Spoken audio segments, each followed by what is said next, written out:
Hey everybody, Spence Life Coaching here. Today I want to talk about what advice I would give my 23-year-old self. So I'm almost 43. So this is almost going to be giving myself advice 20 years in the past. And when I think about that, that's just crazy. Because it doesn't feel like it to me anyways. So some advice to my 23-year-old self. So some 20 years ago, when I was 23, I had a girlfriend for about 3 years who's still my wife. She's my wife today.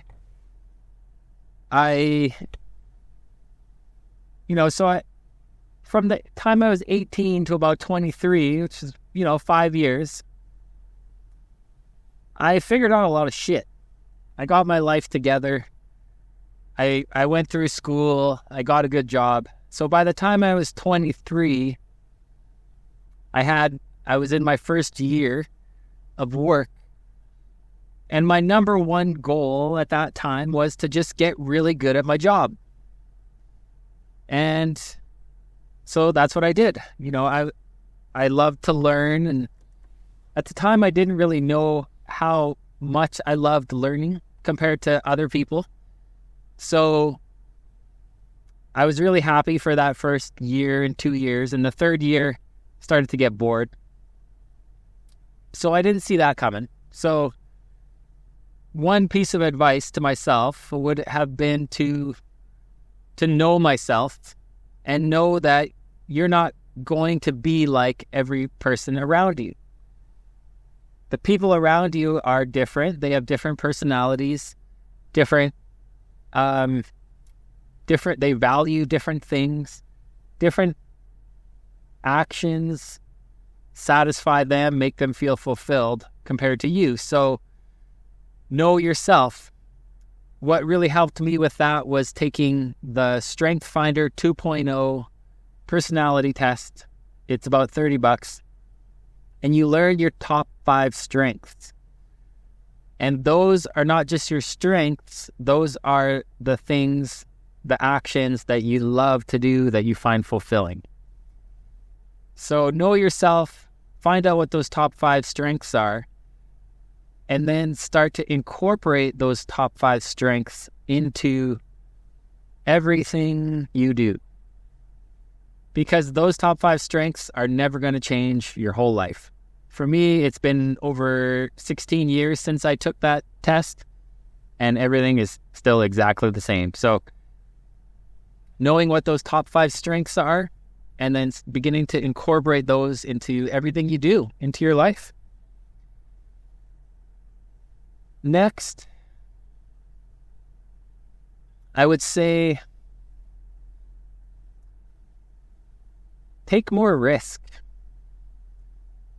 And when I say take more risk, I don't mean do something stupid.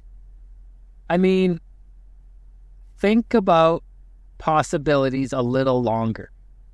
So at the time I had the chance, I was a little younger, but I had the opportunity when I was a bit younger, around the age of 19 or 20, to buy the home that we lived in for a very good price. But just the thought of that, my parents never owned, so just the thought of that was just beyond me. I was too limited to even allow myself to consider that as a possibility. And then a year or 2 years later, the same house sold for double the price. So, I could have taken advantage of that opportunity if I would have at least considered it a little bit more instead of instantly writing it off. I would say that would be the greater mistake. Whether I took the opportunity or not, don't instantly write it off. And really what I did was I wrote myself off. I didn't believe that I could have done that. So take a little chance in just thinking what is possible for you. Think of kind of thoughts that you haven't thought before that might be possible for you. So in a way, it's almost taking like a psychological risk versus actually taking some kind of physical risk or financial risk or even risking your pride.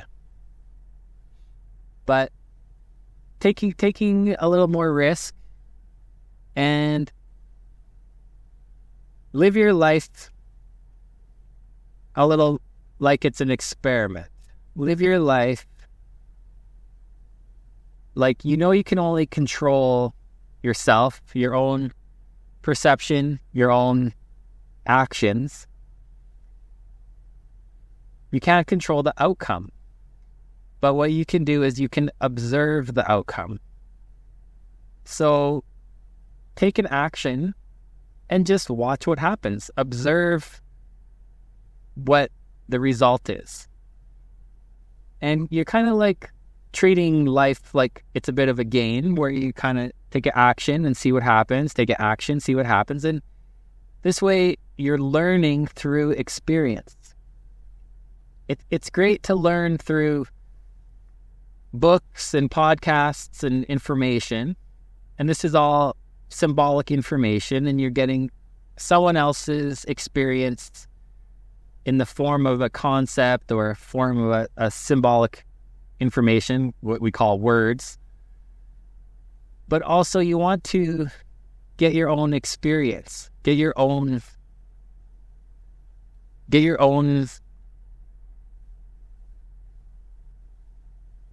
results, observe your own results. So take some action and start taking some action that is outside of your routine. So when I was 23, I basically got into this routine of going to work, and then going to Brazilian Jiu-Jitsu for 3 days a week, hanging out with my girlfriend, watching movies, going out with my friends on weekends, maybe having a drink, going to the pub or the bar or whatever. And it became a routine, and it became kind of a script.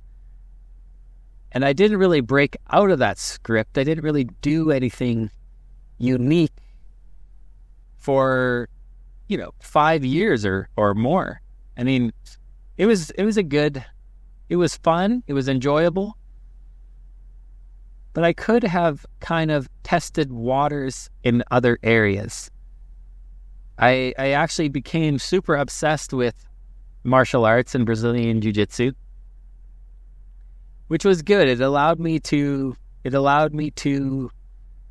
learn not only about the martial arts, but learn about how things work in life.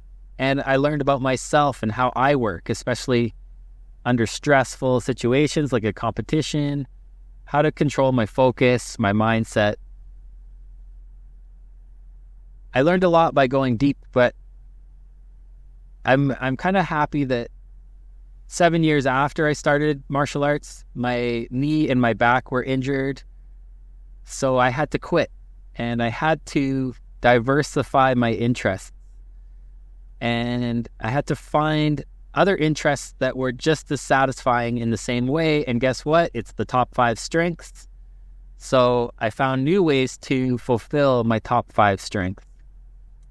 Learning, coaching, teaching, strategizing, thinking about the future, connecting with people one-to-one in a deep way. So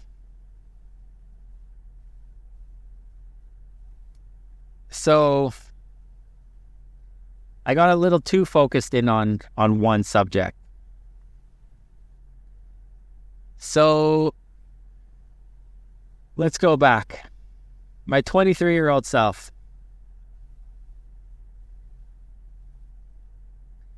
Take some risks, diversify a little bit more, do things outside of the script.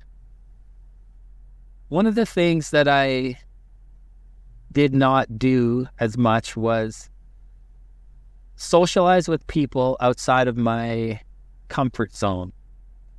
I only socialized with people my age who were, also even in my own, from my school, from my industry. I didn't really socialize with a diverse group, except for the people in my wife's family. So we went for family dinners, and there was people in their 50s and 70s. So that was good. I did get some exposure to people of a different age group. But I would say definitely diversify who you talk to. And just learn from all kinds of people. Hear all their perspectives.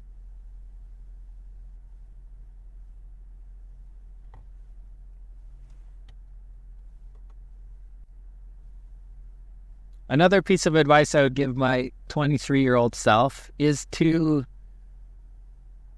start growing a tree with 10% of your income. Start fertilizing a tree, which is your nest egg, your savings. And one day, this tree is going to feed you fruit. So I would have started investing a little earlier in index funds, just kind of broadly across the market. And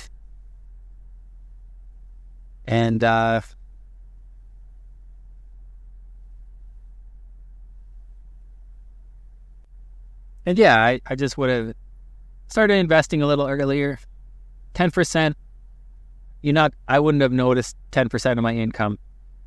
And I think I would have just took a little more responsibility for my future savings and kind of do one of the set it and forget it. There was a guy at the bank that tried to get me to start saving. I remember, and I was really skeptical. I thought he was trying to pull some kind of scam, or I didn't know what he was talking about. And I think I just kind of judged him and wrote him off, and I never did take him up on his offer to kind of start saving it, 10% of my income or whatever. So yeah, if I could go back to that moment, I think that would have been a valuable thing to do.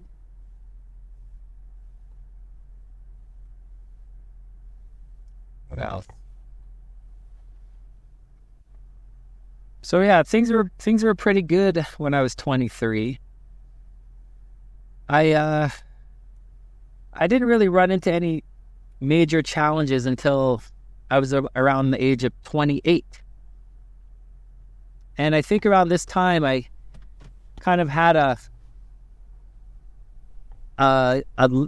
crisis, a young life crisis of the age of 28, where I realized my 20s were coming to an end. And I decided it was time to be a grown-up, time to start taking things more seriously. This was also around 2008 when the markets were crashing, and I started following the news, and things really became doomsday-ish in my mind. And I forgot how to have fun. I really took things way too seriously for about 2 years. And I decided to take on all the stresses of the world and just put it all on myself. And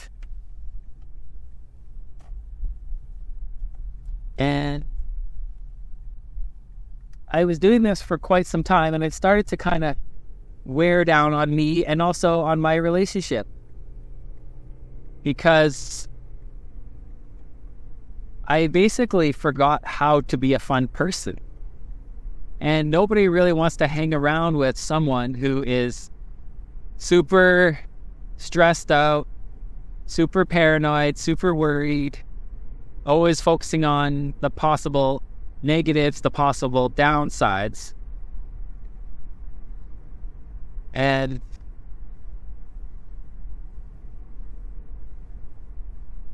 I had a dream that actually woke me out of it. So this dream was, I found myself on a beach, and there were some rocks, like pretty big rocks, and I started jumping from one rock to the other rock to the other rock, and I was just having so much fun jumping from rock to rock.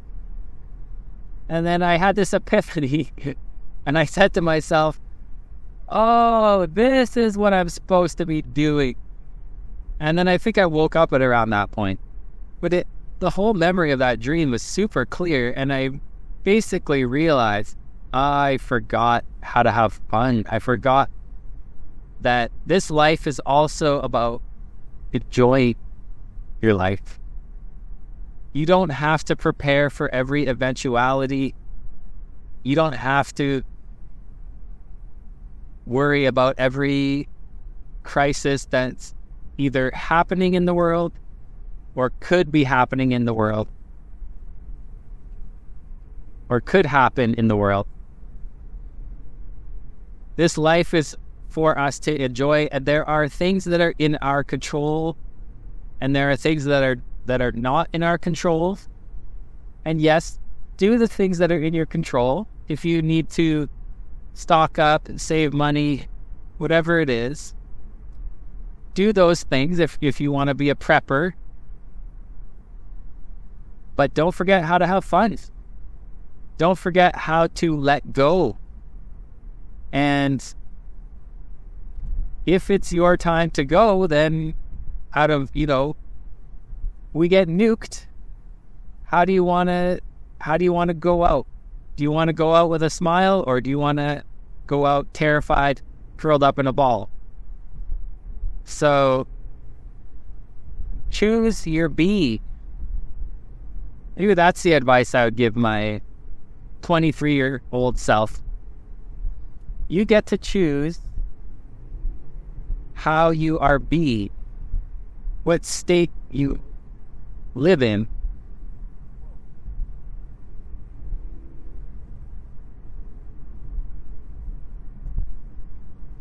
So who you're being every day is your choice. It's up to you.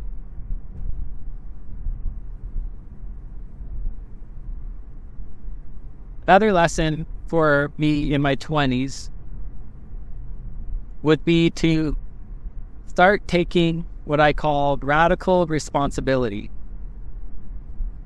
So what happened was, after a few years of working, I became dissatisfied in my career, in my job.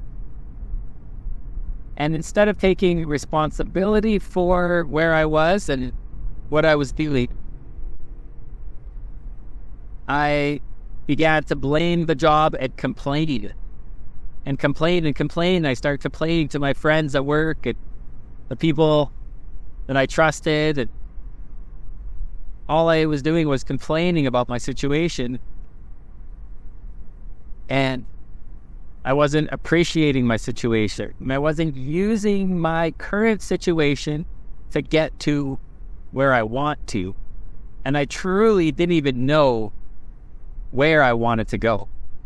I hadn't even empowered myself enough to think about the life that I wanted to create, or the perfect job that I would love to do. I just complained where I was. So another piece of advice would be to think about what you want, what you would like to create. Create a vision for your life. Create a vision for your perfect day. What would a perfect day look like for you? And in that perfect day, don't just make it about yourself and sitting on a beach doing nothing. Think about how would you like to contribute to this world? Because we're not going to be happy I wouldn't be happy, and I don't think you would either, unless you knew you were somehow contributing to this world. I think that's hardwired into us, that we are here to contribute. We're not here only to receive. We also need to give. And when we give, we actually receive pleasure and joy and fulfillment and satisfaction. Right? It's like Mick Jagger's song, I can't get no satisfaction. No matter how much he tries, he drinks, he has sex, whatever it is, drugs, he can't get any satisfaction. It's because we are also here to give. And when we give, we feel joy and we feel fulfillment. I mean, that's why people who retire, they volunteer and they become active in clubs and they want to give back. They know they have things that they've learned, skills that they want to share, and lessons. So figure out what you want, how you want to give back, what your perfect day would look like.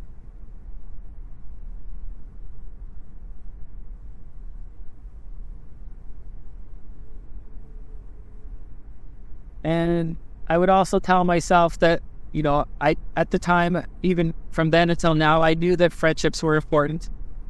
So I nurtured them. You have to nurture your friendships. You have to show up when your friends need you.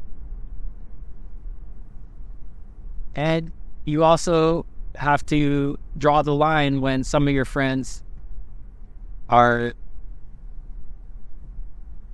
not taking care of themselves well enough and it's starting to impact your life. So they need to know that you're not going to be a part of that, right? So I would tell myself, keep doing what you're doing when it comes to the friend thing.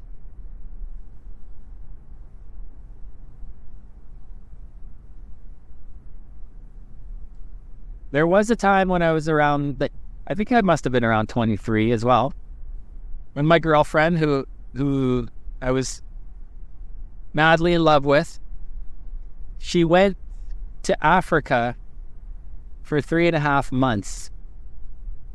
And I was really, really distraught. And I let the thoughts basically torture me. I just tortured myself with my own thoughts for 3 months. And there was a perceived void.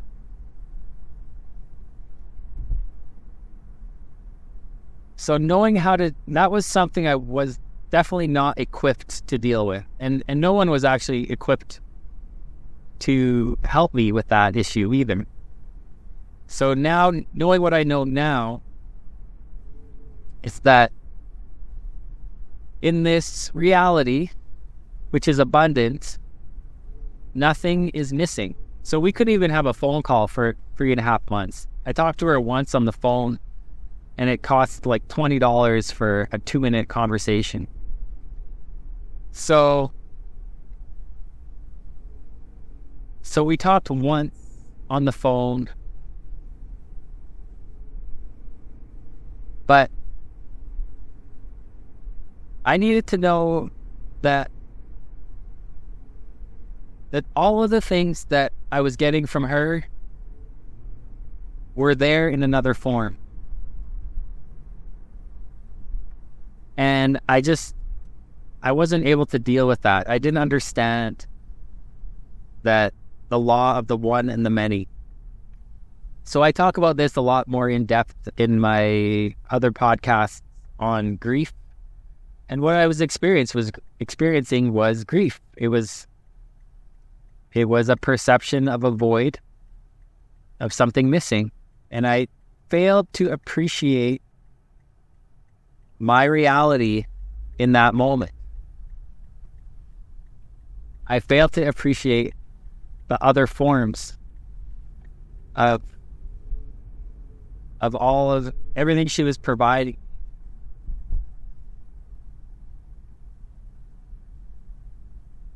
So there was definitely some infatuation there as well. But yeah, I would definitely need to coach my younger self when it came to that one. That was a tough one. And you might be experiencing something like that if you ever go through a breakup. Look up my podcast on grief, and you'll learn how to break your infatuation, and you'll learn how to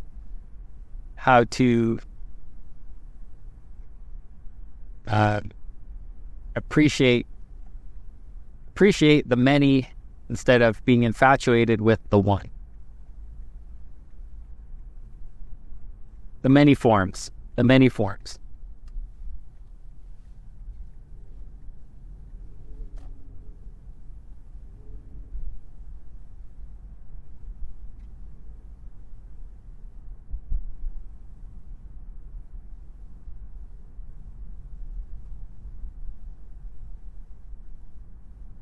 The other thing I would tell my younger self is to keep following your bliss. Sometimes, occasionally, I would make decisions based on what was practical, what I thought was practical. But I would say that following my own bliss, doing what I loved, was actually more practical than any other strategy or idea or job or career that I thought would be practical. Because I'm still following my bliss 20 years later. And so if I could have been a little more committed to what I loved, and that also includes knowing yourself and what you love, because a lot of people, that is subconscious. We don't fully consciously know what we love to do. It's when we get into flow and when we feel fulfilled and time and space kind of go away and we lose ourselves in the work or whatever it is we're doing. That's it right there. That's your bliss. So I would say continue to follow your bliss. Take your bliss seriously. The things you love, take them seriously. Your dreams, take your dreams seriously.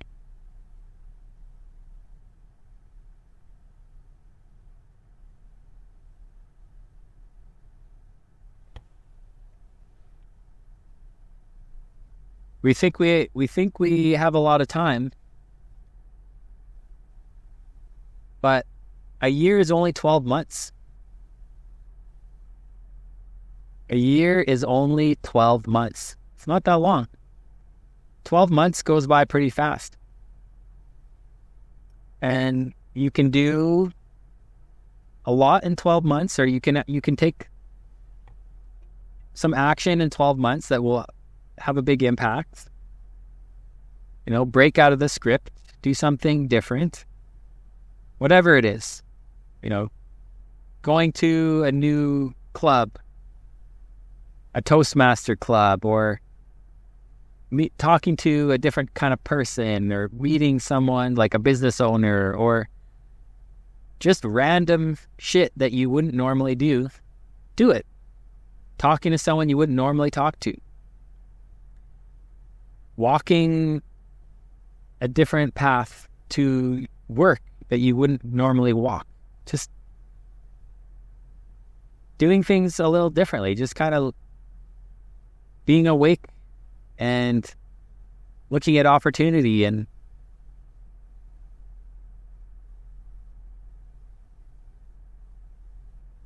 yeah. All right, Life Lessons Podcast. There's some advice to my 23-year-old self, and I would say at my age, I would also apply that at almost 43. I try to live by that. All right, guys. If you're interested in coaching, check me out, SpenceLifeCoaching.com. Talk to you later. Bye.